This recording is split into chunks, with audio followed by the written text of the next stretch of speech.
يا رب يا عالم الحال إليك وجهت الأمان.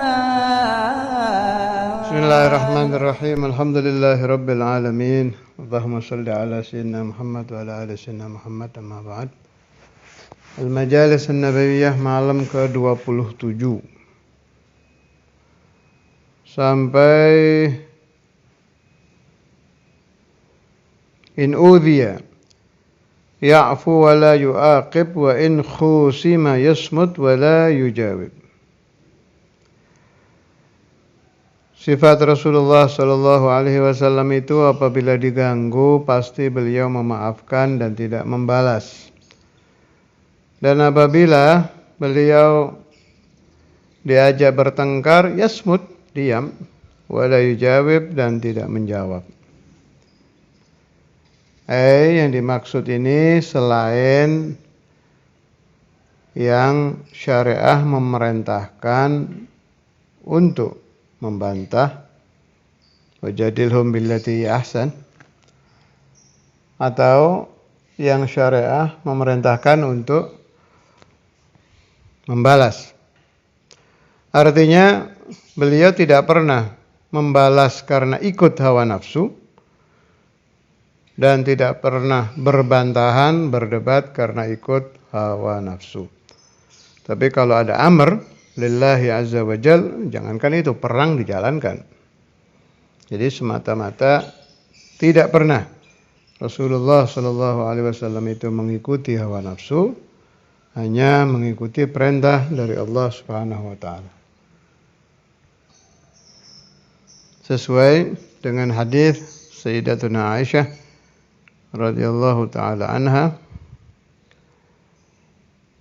wa qalat, yang berkata Sayyidah Aisyah ini, wala yajzi bis sayyiati as-sayyiata walakin ya'fu wa yasfahu wa huwa hadithun sahihun. Tidak pernah Rasulullah sallallahu alaihi wasallam itu membalas keburukan dengan keburukan. Tetapi beliau ya'fu wa yasfah. Ya'fu yasfah ma'nan wahid. Tetapi beliau selalu memaafkan. Nah, ini mulai arfa'uhu ini mulai pembahasan tentang Isra Mi'raj. Arfa'uhu ila asyrafil maratib fi rakbatin la tanbaghi qablahu wa la ba'dahu lirakib. Fi mawkibin minal malaikati yafuqu ala sairil mawakib. فإذا ارتقى على الكونين وانفصل عن العالمين ووصل إلى قاب قوسين كنت له أنا النديم والمخاطب. Ini masalah Isra Mi'raj ya. Pasal setelahnya juga sama itu, Tumaruduhu minal arsh, juga masih tentang Isra Mi'raj. Banyak pelajaran yang diambil dari bab Isra Mi'raj Rasulullah sallallahu alaihi wasallam.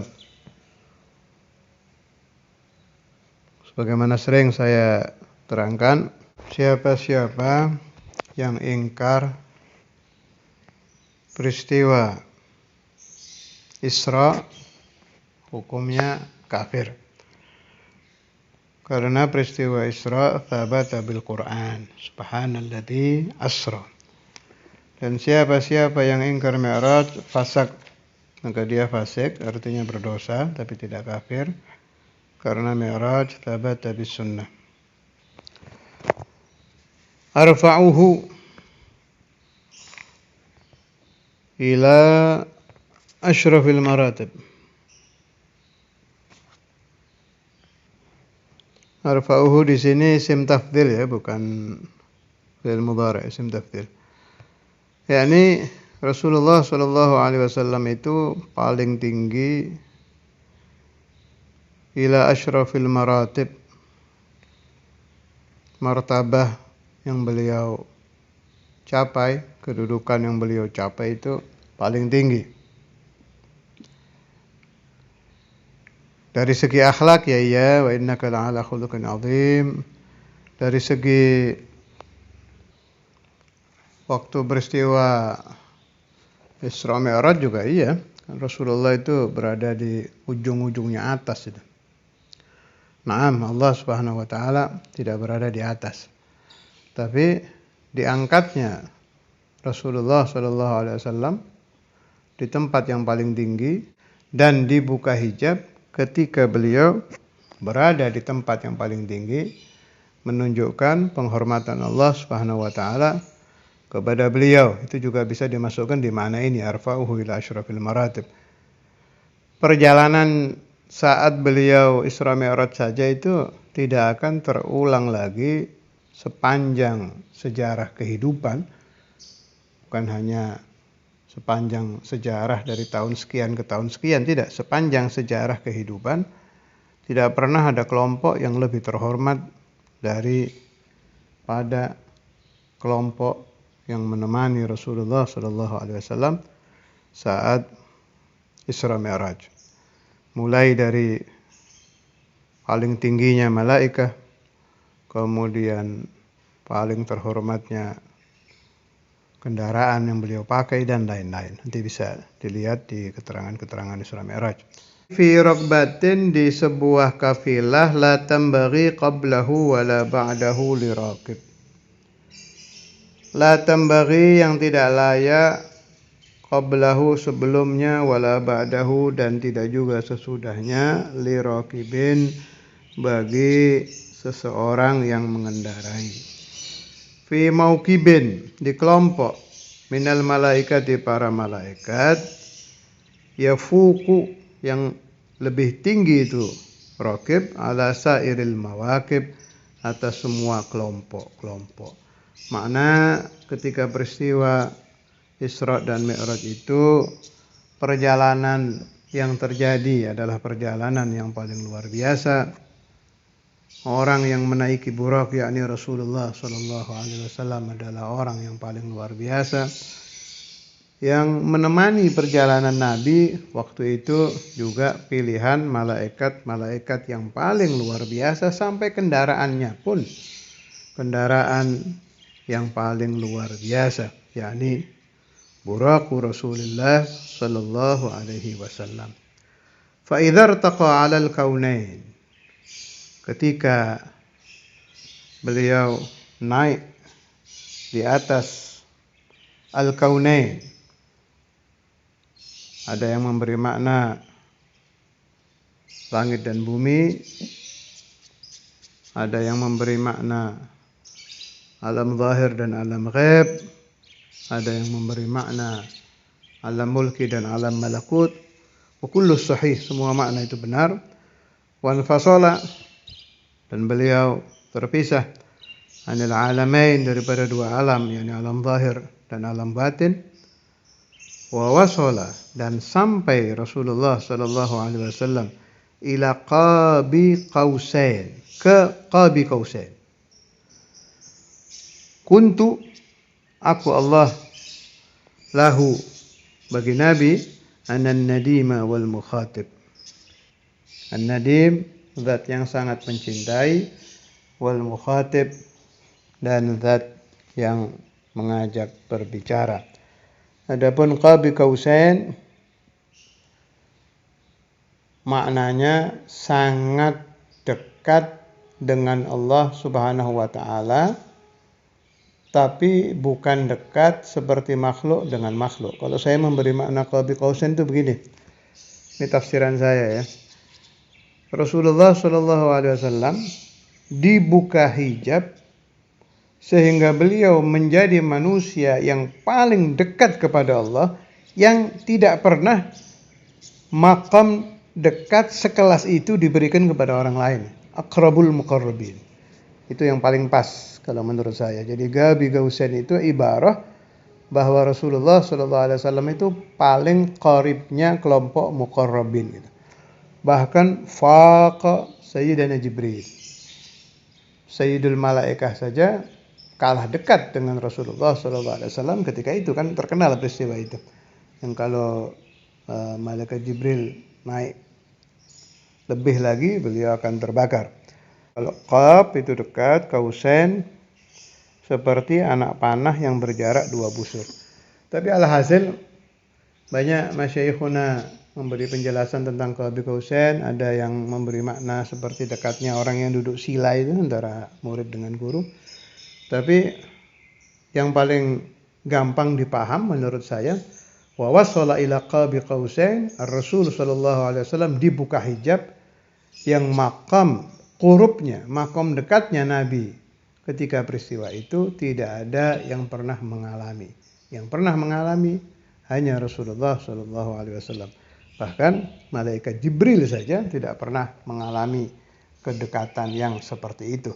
Tapi ingat-ingat, bukan dekat seperti benda dengan benda, seperti insan dengan insan, tidak. Itu dekatnya itu dibuka hijab ke derajat aqrabul muqarrabin.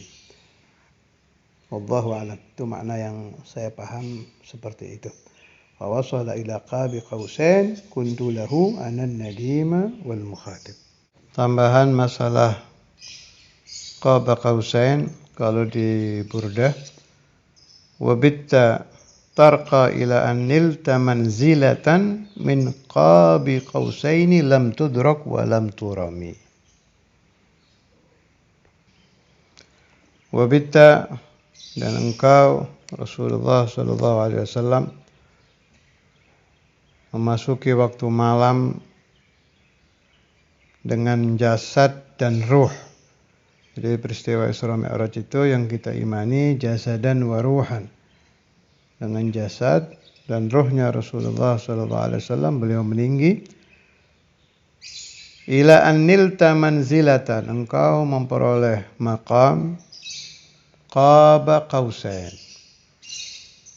Min gabi qausaini lam tudrak, ini yang penting. Lam tudrak wa lam turami. Jadi maqam qaba qausain itu lam tudrak, tidak akan bisa didapat oleh siapapun. Di syarah ini diterangkan, lam tudrak wa lam turami, tidak akan pernah didapat, wa lam turami, dan tidak pernah angan-angan, diharap-harap. Lam yatlubha ahadun kadzalika li'ilmihim biikhtisasika biha. Humnya ini kembali kepada para anbiya, para mursalin, para nabi, para rasul, para malaikat, bahkan dari kelompok jin. Kesemuanya itu tahu bahwa maqam qabi qausain itu hanya khusus untuk Rasulullah sallallahu alaihi wasallam. Wa annaha la takunu li nabiyyin mursal wala li malakin muqarrab. Tidak ada nabi yang diangkat menjadi rasul atau malaikat yang muqarrab, yang dekat dengan Allah Ta'ala, yang berani berharap Allahumma inni as'aluka maqam qaba qausain, enggak ada. Sebab semua tahu itu hanya khusus untuk Sayyidul Mursalin Maulana Rasulullah sallallahu alaihi wasallam. Wa min huna yu'khadhu tafdhiluhu sallallahu alaihi wasallam ala sairil khalqi insan wa jinnan wa malakan. Dan dari sini bisa dipaham bahwa Rasulullah sallallahu alaihi wasallam itu paling mulia-mulianya para nabi, para rasul, para malaikat, bahkan bangsa jin pun. Jin terkenal ya, pembangkang ya.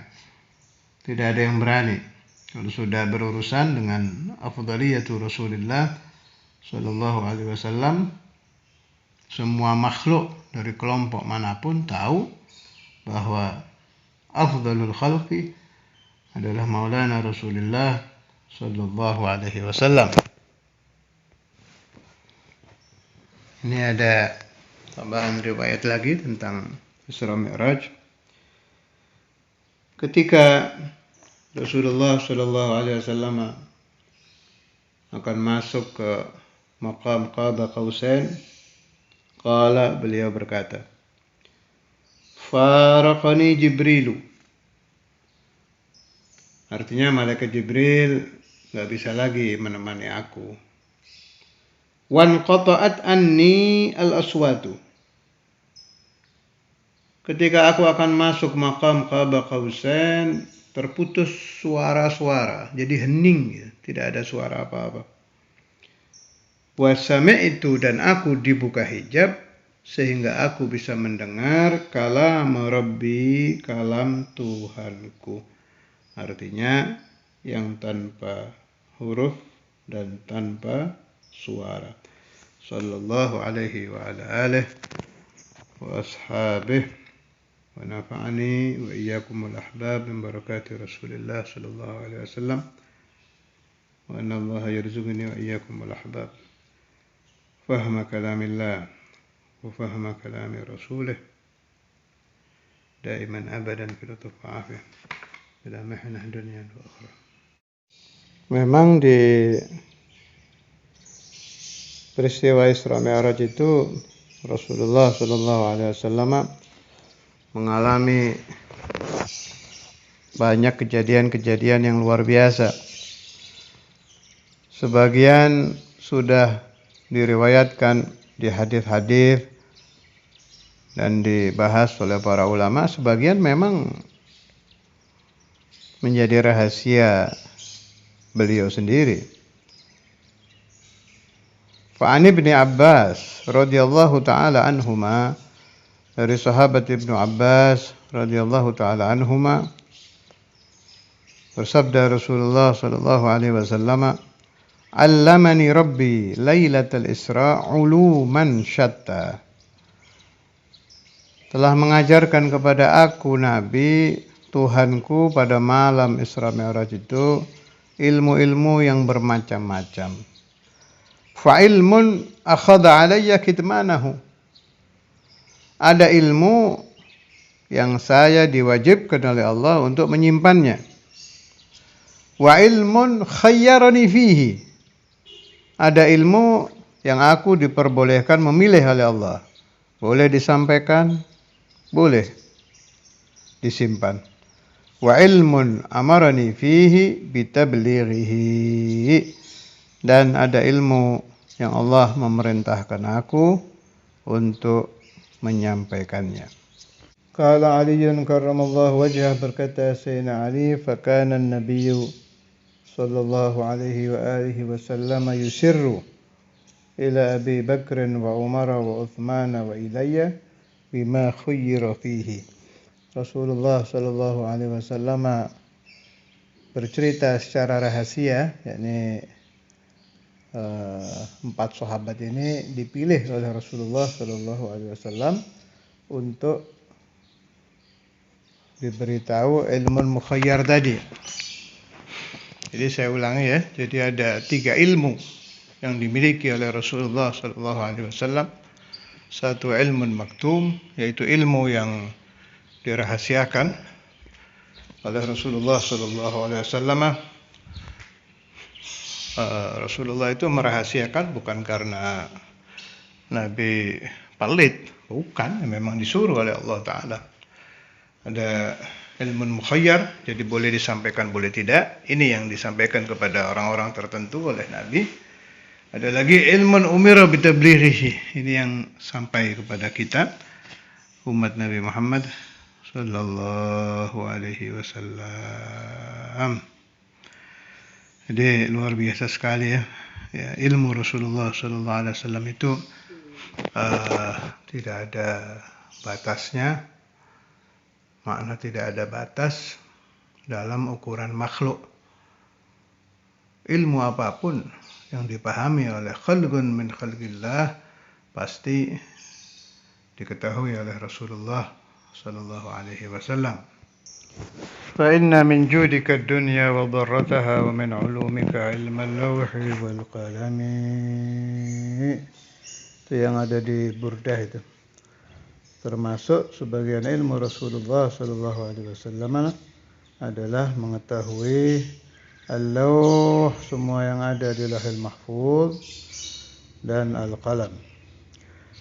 Wa wajhu kauni ilmi al-lawhi wal qalam min ba'di ulumihi sallallahu alaihi wasallam anna Allah ta'ala atla'ahu lailatal Isra ala jami'i ma fil Lauhil Mahfuz. Jadi ketika malam Isra itu Allah Subhanahu wa taala memperlihatkan kepada kekasihnya Sayyidina Muhammad sallallahu alaihi wasallam semua yang ada di Lauhul Mahfuz. Bukan itu loh, makanya pakai wa min ulumika sebagian, min ditab'id, sebagian ilmu. Masih ada ilmu-ilmu lain. Wa zadahu uluman akhar. Allah Subhanahu wa taala juga menambah kepada Rasulullah sallallahu alaihi wasallam ilmu-ilmu yang lain. Kal asraril muta'alliqati bidzatihi subhanahu wa ta'ala wa sifatihi, seperti rahasia-rahasia tentang zat Allah dan tentang sifat-sifat Allah subhanahu wa ta'ala. Ini ada lagi tambahan keterangan ya. An Abi Dzar Al-Ghifari radhiyallahu anhu qala laqad tarakana Rasulullah sallallahu alaihi wasallam wa ma yuharriku ta'irun janahaihi fis sama' illa dzakarna minhu ilma. Laqad tarakana, sungguh-sungguh telah meninggalkan kami Rasulullah sallallahu alaihi wasallam, maksudnya sepeninggal itu setelah wafatnya Nabi. Wa ma yuharriku, dan tidak menggerakkan ta'irun satu burung janahai kedua sayapnya fis sama di langit illa zakarna minhu ilma. Rawahu Ahmad wa Tabarani, meriwayatkan hadis ini Al-Imam Ahmad dan Imam Tabarani. Wa rawat Tirmidzi bi sanadihi an Abi Sa'id Al-Khudri qala shalla bina Rasulullah sallallahu alaihi wasallam yawman صلاة العصر بنهار ثم قام خطيبا فلم يدع شيئا يكون إلى قيام الساعة إلا أخبرنا به حفظه من حفظه ونسيه من نسيه.